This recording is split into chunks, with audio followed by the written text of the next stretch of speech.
Que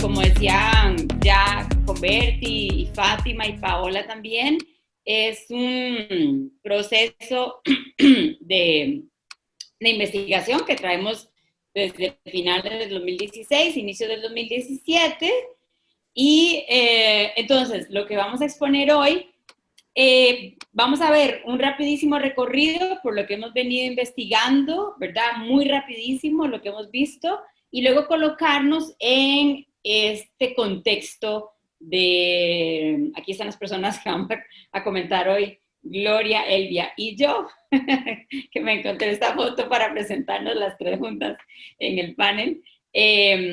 Vamos a colocarnos en el contexto actual de la pandemia. Entonces, cuando nos vayamos al grupo, todo lo que vamos a exponer, vamos a tratar luego de aterrizarlo en una pregunta compuesta de dos preguntas.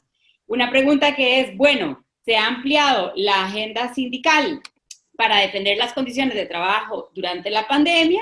¿Verdad? Si la agenda sindical ha transformado, ha ajustado algunas cosas para responder a las necesidades de las mujeres y de las personas trabajadoras durante la pandemia, y luego dar un paso más, si nos da tiempo en la discusión en grupos, qué se debe incluir, digamos, en nuestra agenda sindical para que esta defensa que estamos haciendo de las condiciones laborales tenga perspectiva de género, ¿verdad? Entonces, esta va a ser un poco la pregunta a la que quisiéramos llegar al final de la exposición. Al final la vamos a repetir, no se preocupen, pero un poquillo para ir enmarcando lo que vamos a presentar en esto.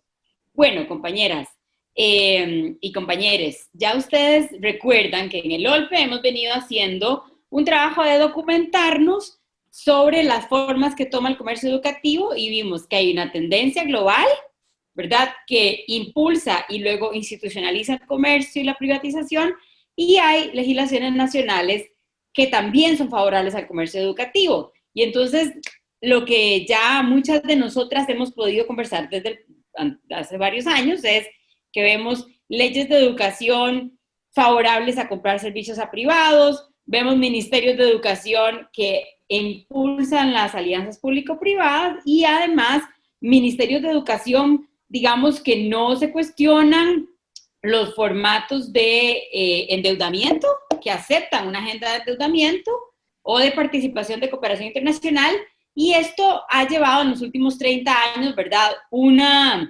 agenda de reformas educativas.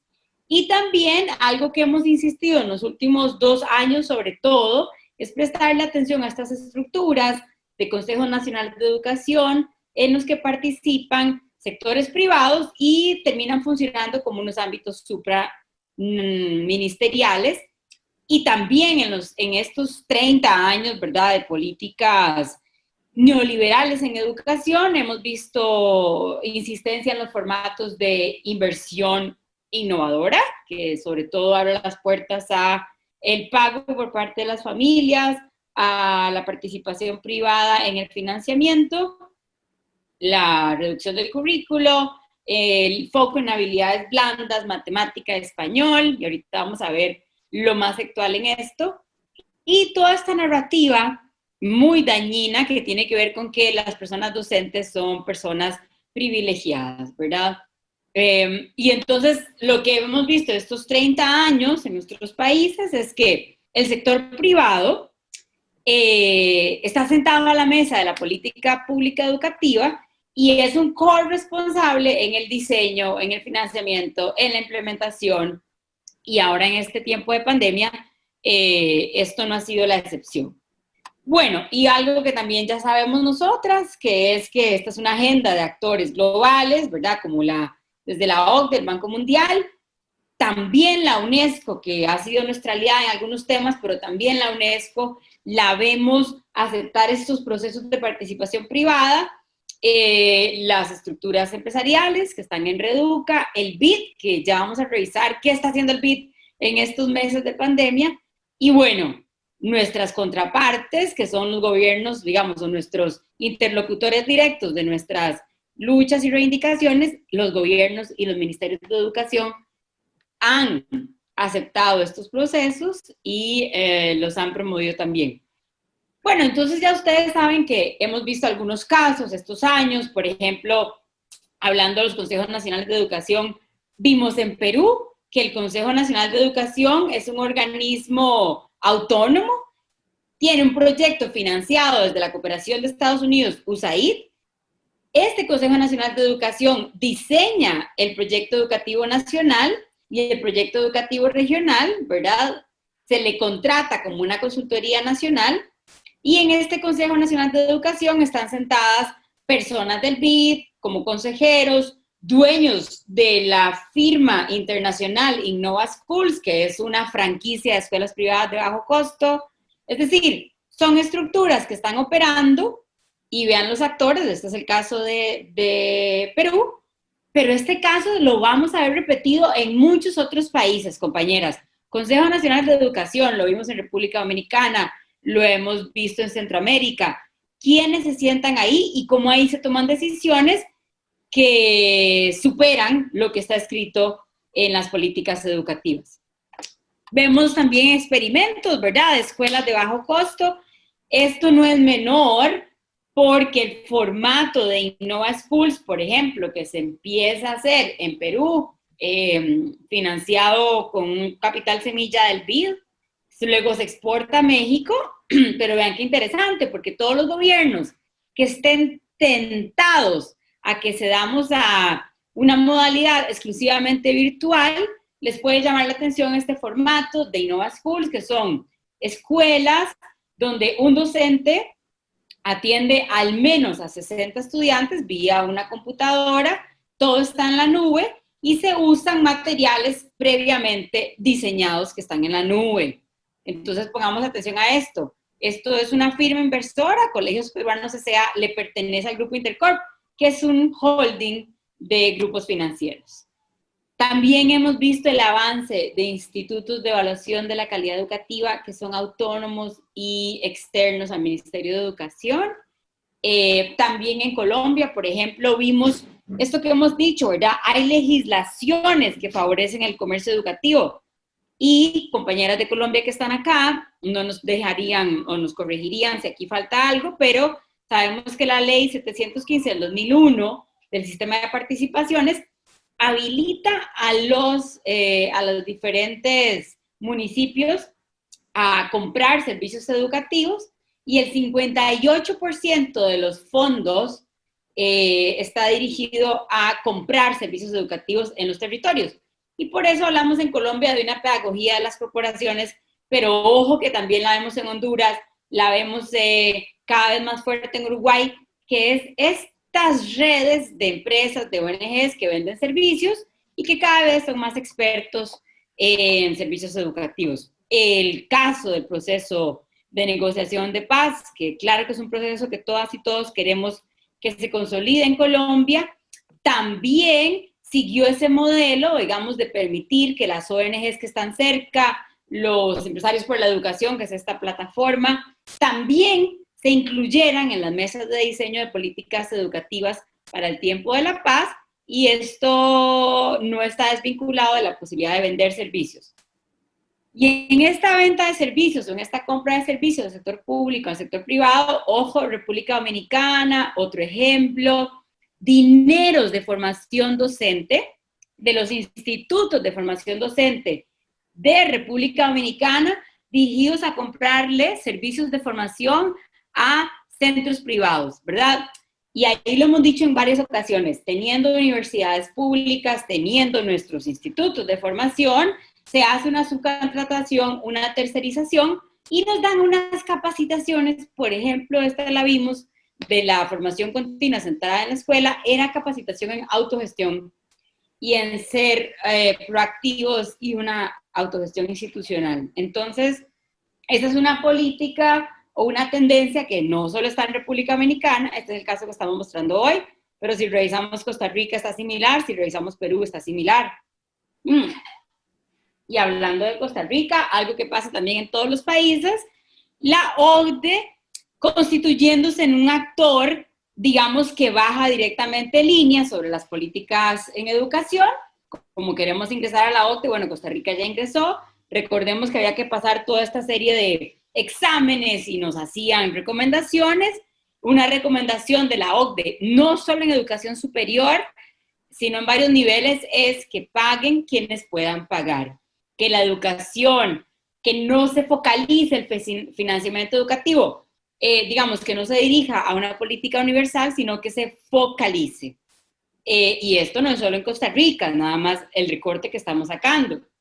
Y otra tendencia que también puede ser muy tentadora para estos gobiernos que quieran, digamos, profundizar en la modalidad virtual como un formato único. Este grupo que opera en Uruguay, que es la Red Global de Aprendizaje, que ellos venden paquetitos, digamos, de currículo por $2,000. La escuela, el centro educativo, por $2,000 puede comprar un paquetito de contenidos, materiales, formación a docentes, a directores, a inspectores, ¿verdad? E incluso el diseño de pruebas para estudiantes. Esto suena, ¿verdad?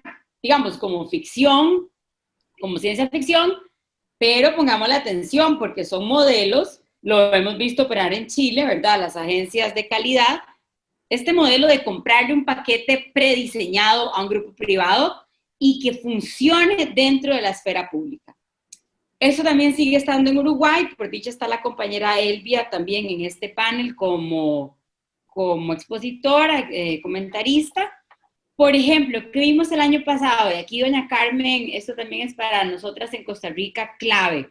El año pasado hubo una reunión grande latinoamericana de la Alianza por la Digitalización de la Educación, ADELA. El BID invitó a esa reunión, la acompañó, fue aquí en Costa Rica, estuvo la Fundación Omar Dengo, doña Carmen, para que tomemos nota, y vino la Fundación Ceibal, el Plan Ceibal.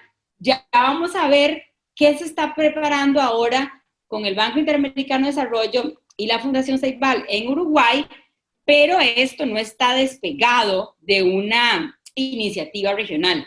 Vean qué interesante, en ese momento, ADELA, la Alianza por la Digitalización de la Educación en América Latina, decía, lo digital sí funciona, es nada más que está muy mal evaluado y muy mal, digamos, expuesto o comunicado. O sea, que el problema de lo digital es que hay que venderlo mejor y hay que evaluarlo mejor. Entonces, compañeras, también esto no, solo porque haya empezado, digamos, con la Fundación Ceibal que está en Uruguay, no implica que no esté llegando ya a nuestros países, y esta alianza donde está el BID significa que va a seguir habiendo apoyo de financiamiento.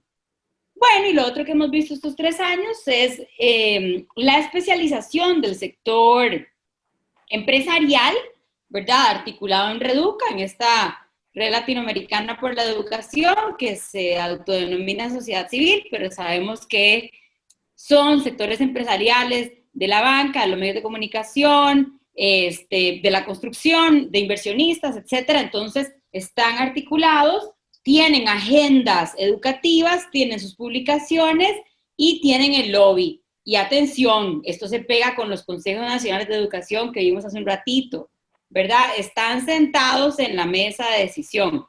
Uruguay, de nuevo, tendencias que pasan en otros países.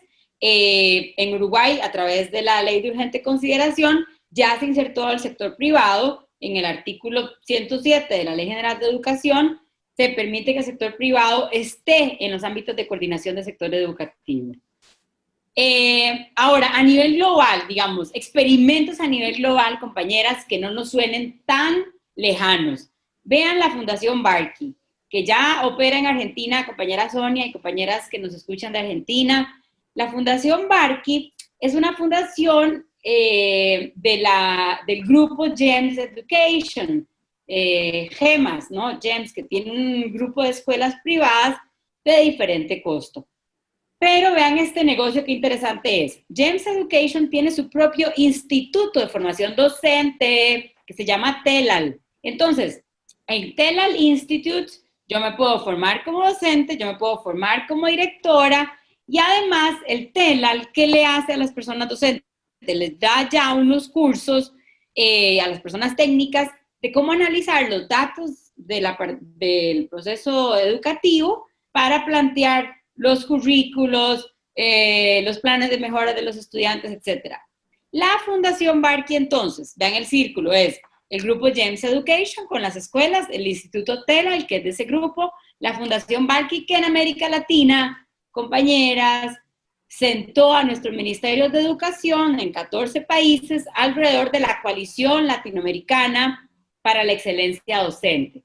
Si ustedes buscan coalición latinoamericana, excelencia docente, un aliado de la Fundación Barky, ojo, compañeros de Colombia, porque otro aliado de la Fundación Luque, ¿verdad?, que le vende servicios a la Secretaría de Educación, y entonces la Fundación Barky da estos premios de excelencia docente que se están instalando cada vez más en nuestra región, pero vean este modelo de negocio, porque yo tengo mis escuelas, yo tengo mi instituto de formación docente, yo doy los premios y yo evalúo, yo hago el currículo, es un círculo de negocio en el que están invirtiendo varios actores, además del mundo financiero, digamos.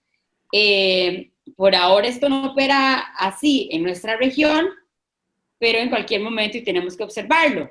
También a nivel mundial operan estas plataformas, esto es antes de la pandemia, en la que yo me matriculo como docente en una plataforma, esto es que tomé las fotos de la página VipKid, es una plataforma china, y te contrata directamente la plataforma. Y la plataforma directamente uno dice cuántas horas va a trabajar y todo se resuelve ahí. Es decir, yo nunca conozco quién me contrató, nunca conozco a mis colegas de otras docentes, no, todo es a través de la plataforma, ahí me contratan, me descontratan, cada estudiante aparece en pantalla y es una venta de servicios directa, ¿verdad? Algunas de ustedes ya le han dicho a esto, la uberización de la educación, pues esto ya existe, antes de la pandemia ya existía. Perdonen que esta parte está en inglés, pero es que yo le tomé fotografías a la página web porque prefería mostrarlo así. Se llama VIP Kids, es de China y es una plataforma para aprender inglés. A nivel mundial también hemos visto reiteradamente esos ataques al personal docente, por un lado que somos sector privilegiado, que sale muy caro, que tiene pensiones muy altas, y por otro lado que le escondemos información a las familias, que mantenemos a los estudiantes en pobreza y en desempleo, y que tenemos un montón de intereses sectoriales. Y digamos, estas narrativas, compañeras, tenemos que poder detenerlas, responderles, ¿verdad? Porque si se siguen instalando, nos restan en algunos momentos o en algunos escenarios, nos van a restar capacidad de buscar alianzas, de contar con el apoyo de padres de familia, porque esto es parte del ataque a la educación pública, atacar permanentemente a las personas trabajadoras. Bueno, y cosas globales que también vimos el año pasado, cuando la OIT también nos hablaba de que había que aceptar esta cuestión, este escenario de incertidumbre, y esto era antes de la pandemia. Entonces ahora, a lo que vinimos. En tiempos de pandemia, ¿qué estuvimos revisando desde el observatorio? Bueno, de ahí, cosas que tampoco son nuevas para ustedes, pero aquí lo que vamos a hacer es tratar de organizarlas, ¿les parece?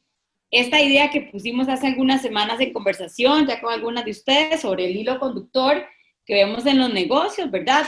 Los negocios que hemos visto previamente de alianzas público-privadas, del sector privado vendiendo servicios, de las universidades privadas beneficiándose de proyectos de beca, de compra de servicios del Estado, etcétera, se mantienen. Además se suma como esta sobrecarga laboral durante la pandemia, la crítica al sector público de no haber estado preparado digitalmente. ¿Y qué vemos? Ya lo vamos a revisar. Toda esta acción de grupos privados y del Banco Mundial de nuevo, del BID de nuevo, ¿verdad? De la OCDE de nuevo, diciéndonos cuál es la agenda en educación durante la pandemia, ¿verdad? Entonces, por ejemplo, ¿qué hemos visto? Principalmente negocios que se mantienen y se profundizan, el negocio con la formación docente, negocio con los diseños de contenidos, la evaluación de contenidos y los negocios de las plataformas.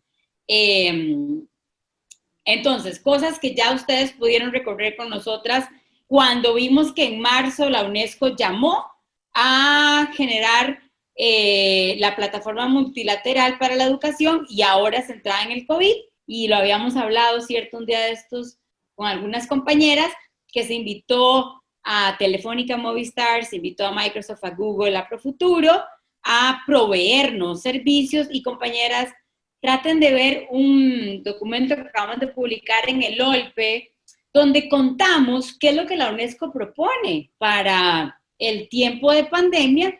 Y vean qué interesante, porque ya hablaba de alianzas público-privadas para proveernos de internet, computadoras, teléfonos, pero daba un paso pedagógicamente muy peligroso, compañeras, porque ya la UNESCO también decía, y cuando nos puedan proveer de materiales ya digitalizados y contenidos ya digitalizados, bienvenidos. Y esto es, debería quedar en el aire la pregunta de por qué la UNESCO propone contenidos educativos sin pensar si los países, ¿verdad?, tenemos nuestras políticas, nuestros currículos, nuestros contenidos, y por qué aplaudir con bombos y platillos que una transnacional telefónica como Telefónica Movistar traiga con Profuturo contenidos educativos. ¿Por qué aplaudir eso? Revisa, por favor, ahí ¿Verdad? en el grupo. Pau, Revisa en el grupo, hay algo urgente que hay que hacer. Ah, en el grupo. No puedo, querida. No soy tan hábil. Me falta un curso de Telefónica Movistar. ¿Qué es lo que pasa? No, hay ¿Qué unas pasa, Gabriela? recomendaciones. ¿Necesita ayuda con algo? No, está perfecto. Ahorita la vamos Ok. a ver. Son comentarios, perdonen, chicas. Son comentarios. Pero ahorita las vamos a mirar. Ok, entonces seguimos con la presentación. La ven, ¿verdad? Bueno, entonces esto pasó con UNESCO en abril. Luego, y entonces les insisto, tratan de ver el documento que publicamos en el OLPE, que fue, Gabriel, hace como 2 o 3 semanas. Luego en abril, de nuevo el Banco Mundial volvió a repetir temas peligrosos que son las personas trabajadoras del sector público son muy caras, 20% más caro que el sector privado. Hay que ver en educación cómo se va a recuperar el tiempo perdido este año y cómo se va a evaluar la gestión, atención, de este año. Y ya hablaban de reformas en el sector público para paliar la crisis. Son cosas que dice el Banco Mundial desde 1990. Ojo que en esas mismas fechas ya todos nuestros países estaban hablando de políticas de recortes, y especialmente en salarios del sector público. Aquí en Costa Rica, la UCAEP, en Perú, en Uruguay, lo escuchamos muy pronto. Y por favor, sí les voy a pedir que vean la pantalla acá, compañeras, porque esto es clave. ¿Qué está pasando estos meses con nuestros gobiernos y las negociaciones de endeudamiento? Digamos, nuestros gobiernos de por sí, en muchos países, están negociando endeudamientos más allá de la política educativa, pero vean estos. Hay 2 préstamos que son para estados de Brasil. Fátima y compañeras de Brasil, si pueden mirar la pantalla, porque hay un préstamo de un poquito más de 90 millones de dólares para el estado de Paraná, que ya se aprobó y se llama Educación para el Futuro. Hay un préstamo para el estado de Espíritu Santo en Brasil también, que es para expansión de educación inicial, y es por 73 millones de dólares. Mientras tanto, compañeras de Colombia, se aprueba un préstamo por 50 millones de dólares centrado en temas de habilidades del siglo XXI. Esto es mucho negocio porque estos cursitos de habilidades del siglo XXI son cursos que proveen muchas ONGs y grupos que ya le venden servicios a las secretarías de educación. Y en El Salvador, vean El Salvador, compañeras, el pulgarcito de América, 100 millones de dólares aprobados estos últimos 2 meses para el proyecto Nacer, Crecer y Aprender. Es decir, nos estamos endeudando en dólares a 25 años plazos para políticas educativas que las están definiendo entre los ministerios y el BID. Estos datos son tomados de la página del BID. Si ustedes gustan ingresar les insistimos que ingresen y vean este otro préstamo. Ah, no, esa es una cooperación. Una cooperación que vamos a ver para el plan Ceibal, porque estos préstamos del BID tienen que ver con lo que el BID ya nos está diciendo durante la pandemia, que es los ministerios de educación no saben planificar a distancia y es urgente evaluar el sistema educativo durante la pandemia, abordar todo el currículo y además financiar los grupos privados, que no se caiga la matrícula privada, hay que generar subsidios, ¿verdad? Entonces no sabemos de estos préstamos que se están aprobando, ¿verdad? Cuáles también van a ayudar o sostener mediante subsidios la matrícula privada. No lo sabemos todavía. Vean este otro préstamo, esta es una cooperación técnica, también del BID, compañeras de Centroamérica. Atención a este experimento, porque lo que es bueno para la gansa nos lo van a mandar a todas y todos los países. Una que se llama Education Initiative Mesoamérica. Y es una cooperación técnica, van a meter $250,000 en consultorías para pensar, vean ustedes, la operatividad, interoperatividad de los sistemas ministeriales. Y atención, voy a subrayar esto, interoperabilidad principalmente en recursos humanos, ¿verdad? O sea, de repente la plataforma BibKids de China, en la que está centralizada la contratación y hacer interoperable el sistema de contratación, nos tiene que llamar la atención un poco más. Esto es para toda Centroamérica. Y luego quieren hacer todo un proceso de trazabilidad de los diplomas. Eso también tiene que ver con ir acercando los procesos de educación superior, educación técnica, ¿verdad?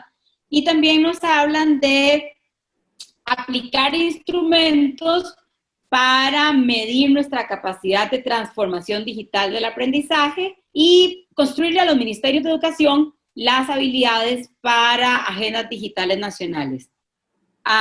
Esto es una cooperación técnica, sabemos que después vendrán los préstamos para el proceso de educación, digitalización de la educación.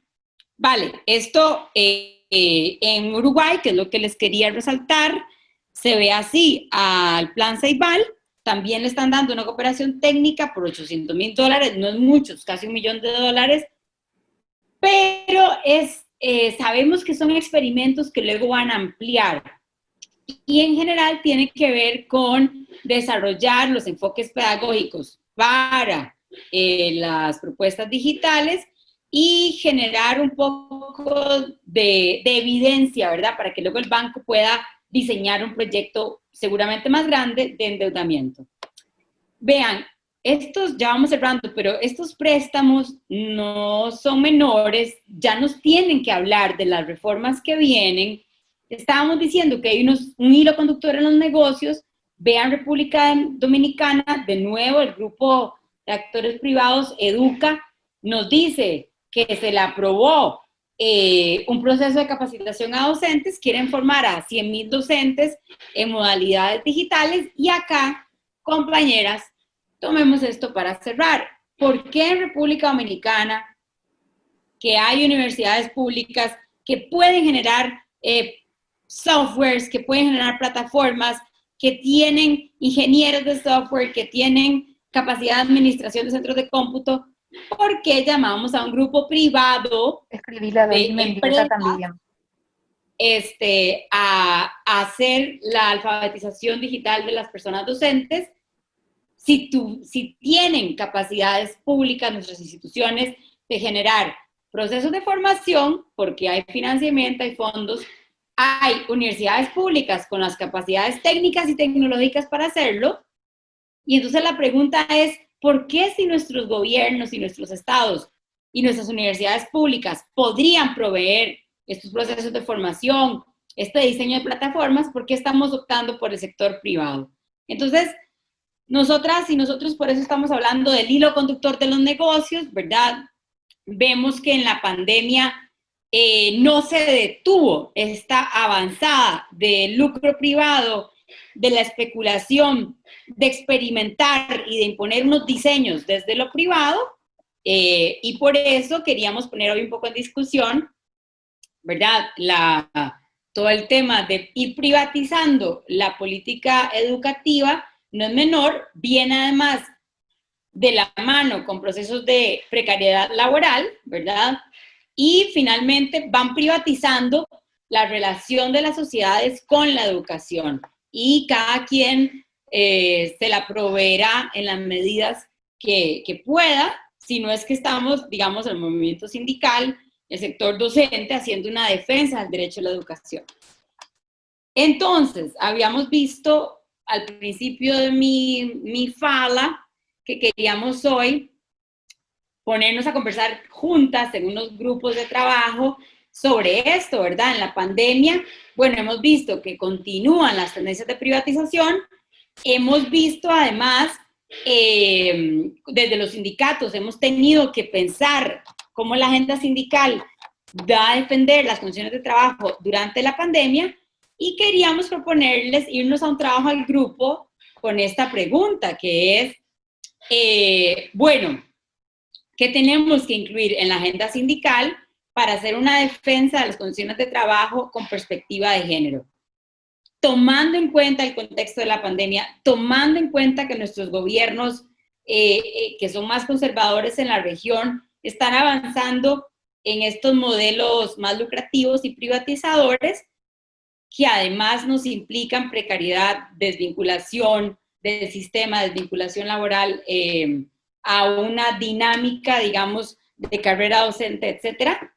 Queríamos poner esta pregunta entre todas y todos y todes, que es, si se ha ampliado la agenda sindical para defender las condiciones de trabajo durante la pandemia y qué se debe incluir en la agenda sindical para una defensa de las condiciones con perspectiva de género, de las condiciones de trabajo.